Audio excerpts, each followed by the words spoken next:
دورل ټي وي طرف نه محمد علي جوهر تاسو په درنه خدمت کې حاضر دی.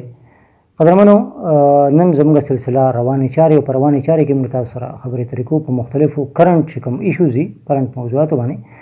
د کرونا په وجه باندې ډاکټر پاک چند هم چې نو هغه مړ شوی دی.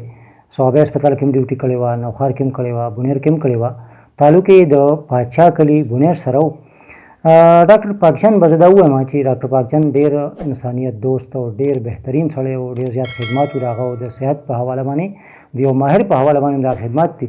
او که زه دا ووایم چې هغه ته صدارتي ایوارډ هم ملاو شوی و، ضیاء الحق په وخت کې هغه ته ایوارډ ورکړی شوی و د طبي خدماتو په حواله باندې. او که زه دا ووایم نو دی څنګه چې صدارتي ایوارډ یافته هم، خو دې سره سره دی بیا ګولډ میډلیسټ هم و په خپل فن کې. نو پاکچند د کرونا ښکار شو، خو پاکچند سره زه په خپله په صوابه هسپتال چې کوم دی ډسټرکټ هیډ کوارټر هسپتال صوابه په هغې کې ورته زه خپله پاتې شوی وم. هغه ټایم ما سره ټریننګ کوو نو زه په دغه هسپتال کې وم او ډاکټر پاکچند سره به زموږ ډېره ناسته پاسته وه. ډېر قابل ډاکټر و. په دغه ورځو کې ډاکټر ولی محمد صاحب هم په دغلته پرې هسپتال کې ډیوټي وه. نن سبا خو ډېر کمزوری شوی دی، ډېر زیات عمر یې دی. خدای پاک دې وله نور عمر ورکړي، ځکه چې د ماشومانو د سپیشلیسټ په حواله باندې د هغې ډېر زیات لوی نوم دی. د لونخوړ سره تعلق و، نن سبا مردان کې او باقاعده ولا خلک ماشومان اوس هم بوځي.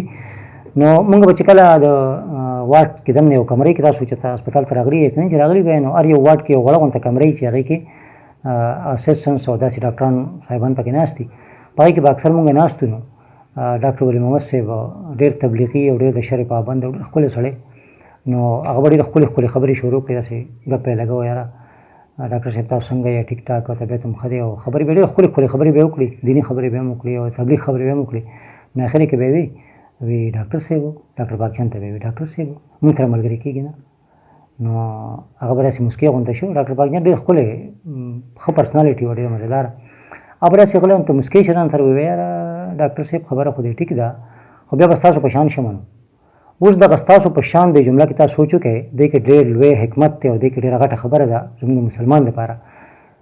مسله څه وه؟ مسله دا وه چې ډاکټر پاکچند چې په هسپتال کې کله ډیوټي وه، نو یو خو هغه به چې کومه بنګله هغه ته میلاو وه د رهایش دپاره، هغه صرف د رهایش په طور استعمالوله. او زموږ ډاکټران صاحبان چې څومره پورې وو، هغوی به هر یو په دغه بنګله کې په سیکنډ ټایم کې خپل پریکټس کو.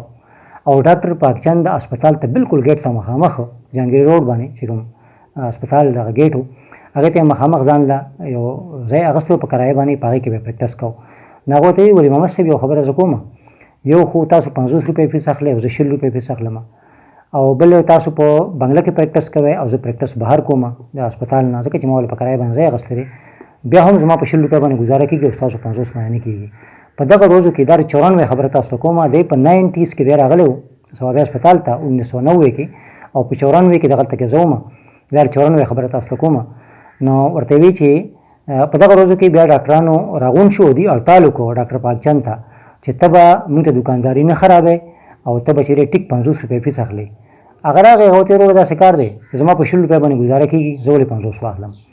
د دې خبرو نه تاسو اندازه ولګوئ چې هغه به کومه خبره کوله، نو هغه به یقیني چې زموږ دپاره که زه ووایم نو ډېره خطرناکه خبره ده چې هغوی زه به ستاسو په شان شم. مطلب چې تاسو دا کومې روانې روکې کوئ، کومې لانجې کوئ، به زه هم دا کوم، زه خپل فیلډ کې یم. خو نه، دې خبره باندې هغه غلط و. هغه غلط ځکه و چې که چېرې اوس هغه کلمه ویلې وه، نو هغه دا ټول خدمات په خپل ځای باندې په کار راغلي وو او خدای پاک ته به ډېر نږدې و هغه. خو چونکې کلمه نه وه ویلې، نو یقینا چې هغه کمزوري خو پاتې شوه.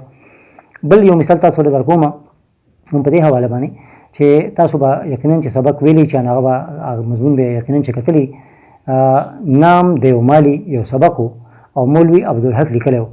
هغه پکې د نامدیو خبره کوي چې نامدیو یو هندو او هغه ډېر زبردست مالی و، او هغه به د هغه بوټو داسې خدمت کوو، داسې طریقه باندې به بوټو سره لګیا و لکه سړی چې د خپلو ماشومانو سره لګیا وي یا د قام ماشومانو سره لګیا وي او د هغې خدمت کوي، د هغې هر قسمه خیال ساتي.